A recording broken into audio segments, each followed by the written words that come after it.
All right, you guys, in today's video, we're gonna talk about becoming a local expert in web design, search engine optimization, and digital marketing. We're in my hometown of Beaver Dam right now. I live in Beaver Dam, Wisconsin as I'm making this video. And Beaver Dam is a very kind of a small town, Midwest kind of feel. And I've been to thousands of towns in the United States, and a lot of them are set up like this. Right now I'm standing by some kind of bigger box stores, and these stores are not my target market. So those kind of larger franchises are not the people that are generally going to say yes to a website or to digital marketing. But in my town, we have a lot of little mom and pop stores in the downtown area, and then around the town we have these service industry stores. Let's go take a look at those. All right, now driving through my town, most of these stores are not the stores I want to talk to. We've got Animart right here. We've got Culver's. We just drove past a McDonald's, Pizza Ranch. There's a bank, Subway restaurant. Okay, now we're coming into the downtown area where there's going to be some low-hanging fruit. So now we're in our downtown area, and almost every store I see, we could build a website for. Right here, we've got Total Mobile detailing services. I've done detailing websites for companies before. Wow, I actually used to own that building right there. So I used to own that. That's pretty crazy, right? Man, should have stopped in there. Quilt store, I think I could do a website for that. Reiki, here's a Reiki center. We could definitely do a website for a Reiki center. That would just be doing any kind of yoga or healing type thing. Uh-oh, there's some music playing in front of this store. I'm about to get a copyright strike. So before I got out of my car, I said that these downtown kind of areas like this for web design, search engine optimization, it's low-hanging fruit. And what low-hanging fruit means for somebody in our business is that it's something easy to pick. It's very easy to land these kind of clients in this kind of area. There is going to be some struggles though.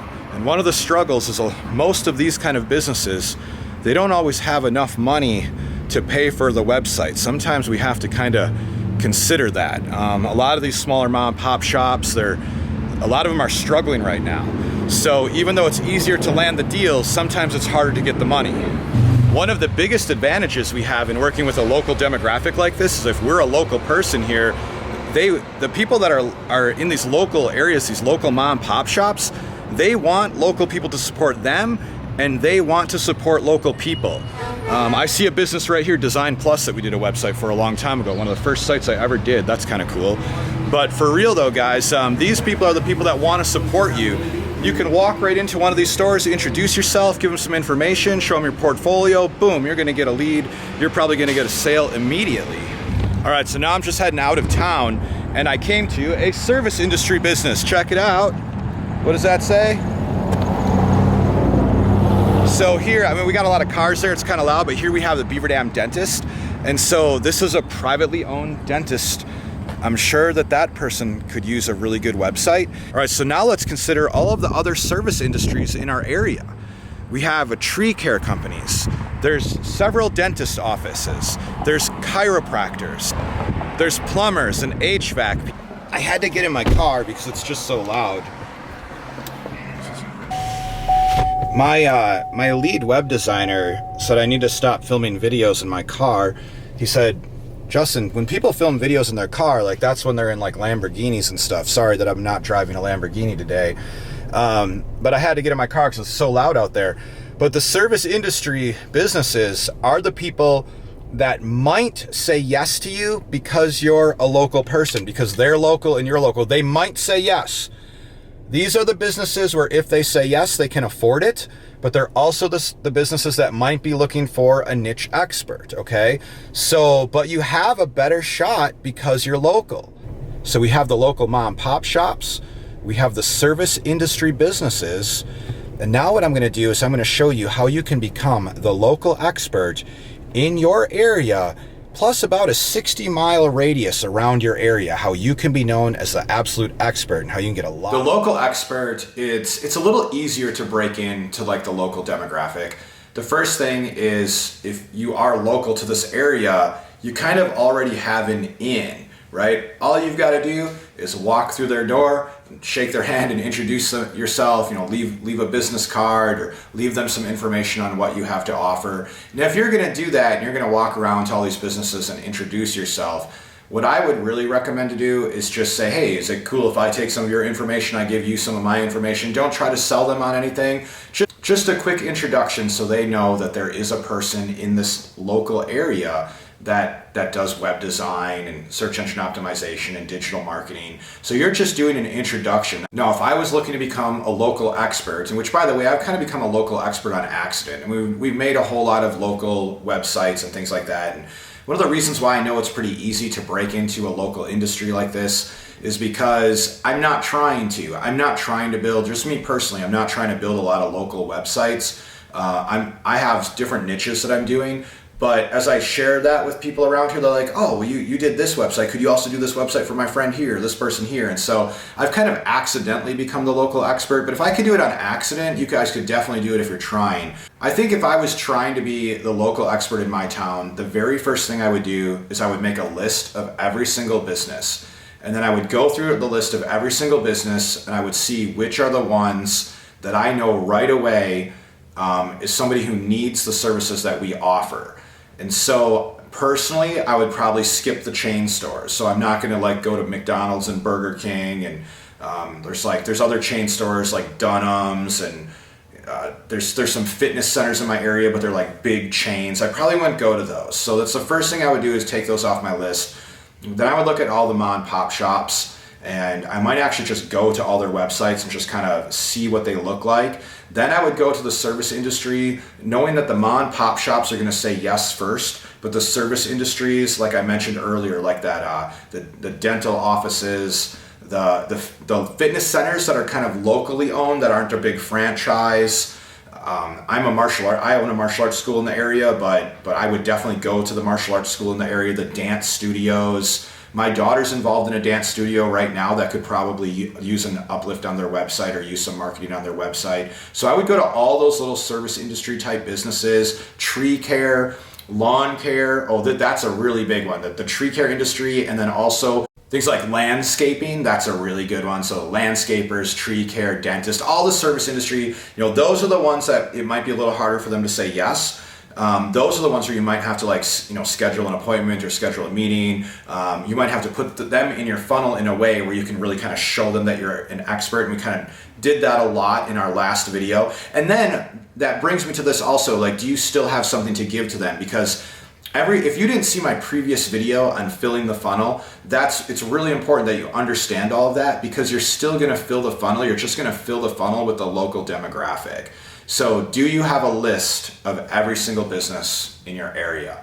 Have you taken that list and have you considered, who are the people that I'm going to try to market to, and who are the people that I don't think it's worth my time, right? So have you kind of figured that, kind of niche that list down? And then once you have that list, you're going to make sure that you're actually going in and introducing yourself to these people, befriending these people. You get one or two local businesses to say yes to you, and they know all the other local businesses, you're going to get all of them, I guarantee it. There's something called a BNI group, and I don't know if this is worldwide or if it's just really prevalent in the United States. But in the United States, we have this BNI group, and I would assume there's groups like this in other countries and other areas.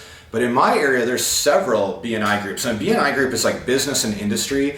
And what it is local businesses get together and they meet once a week, approximately once a week. And they get together and they go around the room and they share information about their business for 1 to 2 minutes or something like that. And everybody listens to what they have to say. But each week, there's one speaker who speaks for a longer period of time about their business. And what we have is this group of people that all come together that are all in agreement to support each other's businesses. So if you were to go into a BNI group, you're going to have all these people that are going to support you as the local web designer guy. Not only they're going to want to send clients your way, but these are all business owners anyways that probably all need websites and digital marketing. So that's one thing that I would highly recommend, is joining some kind of group like that. On social media, you're seeing different community groups pop up like crazy right now. For example, I'm in a group called Beaver Dam Chatter. If you remember earlier, we looked at my town where I live in Beaver Dam, and I'm in the group Beaver Dam Chatter. And I'm very, very good friends with the owner of that group. And I'm good friends with the owner of the group because I like them as a person, they like me as a person, but that is a great place for me to market my business. And so if I have a new website locally that I made, I can always put it on that Beaver Dam chatter group. So what you want to do is you want to make sure that you are in these groups in your area and you're posting something that's very positive, inspirational. People see you as somebody that's definitely looking out for other businesses and for other people. You want to make sure you always post things that show you're a person of integrity, and that's going to start to help your business as well. You could also start your own group. So you could own a group that's like a Beaver Dam chatter or wherever you live.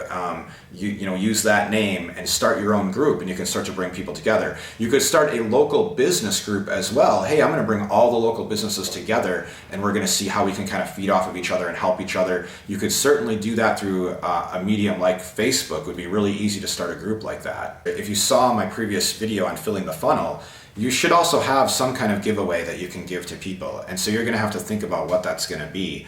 A book would be really good, like how to dominate the local market, where you can say, hey, here's a book that I wrote. And now if you're just going to a local area, having this book and just actually purchasing the hard copies and giving them to someone as a gift would be really, really powerful, because whether they read that book or not, they're seeing you as the expert in the area, or even a much bigger expert because you wrote a book. You must really know what you're talking about. The book's not the only answer, but there should be something besides a business card that you can give to them that shows them that you are an expert in this industry. So one thing that I've found is that if you're trying to establish yourself as a local expert in your area, you don't have to stay super small. Like, I'm in kind of a fairly small town. There's about 15 to 20,000 people here or something like that. It's not a huge town by any means. And so I don't have to stay right here. I feel like I can probably establish myself as an expert probably within a 60-mile radius or so in any direction. And when we start thinking like that, at least where I live, I start running into a lot of other towns and a lot of other cities with lots of other businesses. So I would start with the area where you live, and I would slowly start to branch out, and I would just get good at your strategies in your area and then start branching out to all of the other areas. Just like we mentioned in our last video, your goal is still to fill the funnel. And so you're just filling funnel with a local demographic. The thing that's simpler now for us is that it's easier for people to see us as an expert, and it's easier to kind of have these people noticing us and be in our lives right away because we're so local to them. Again, we could just walk right into their store and introduce ourselves, and we can kind of get to know them. The downside to working with a local demographic is that you're working with all kinds of different businesses. So if you have to learn how to work with a dentist office, and now you have to learn how to work with a real estate office, and now you have to learn how they talk in the tree care industry and learn that language, and you have all these different groups. And I've done the same thing. I made, in my area where I live, we've made CBD websites, restaurant websites. We made one for a really large industrial plant. And so we've made all these unique websites, and each time came with a new learning process, kind of a new learning curve. And so that's one downside, because you're constantly getting new businesses. You're not establishing yourself as an expert in one business, but you should be establishing yourself as the local expert, which includes how to help these local businesses rank, right? How to help them increase their sales each month, give them a good return on investment. So you are the local expert, but because you're not the expert in every single industry, there is some kind of pitfalls to that. Another thing that we see over and over again is when we haven't established ourselves in a niche, and it's not a niche like a service industry niche where they're always going to have enough money to pay us. When we're dealing with a lot of smaller mom and pop shops, a lot of times we are working with people who are struggling financially, but it's not always the case. I mean, I've worked with local businesses that are, big multi-million-dollar businesses, and I've worked with local businesses that have asked me, hey, would it be okay if I gave you $50 a month because I'm really struggling to pay for the website? So it's like, you never know what you're going to get with a local business like that. So that's one thing that we have to take into consideration also. I strongly feel that it is important to help local businesses out. Even if you have a niche in something and then also you have your local businesses that you can work with. I think it's a good thing. First of all, you are helping your community. If you really believe in the product that we offer, you have to believe that we're helping the community, we're helping businesses, we're giving them the best online presence that they can get, right? So we believe that we're helping these businesses. So that's one really good thing. Another thing is that it's going to benefit you right away, and it's going to benefit my company Freedom Wave right away, because it's definitely easier to work in a local demographic. It doesn't take as long to set yourself up as an expert as it does in the other niche industries. So one thing is you can start becoming profitable right away. Once again, if you're reaching for that low-hanging fruit that's like right in front of you in the local area. So I'm looking forward to working with you, helping you crush it in that local demographic. Once again, I'm Justin with Freedom Wave.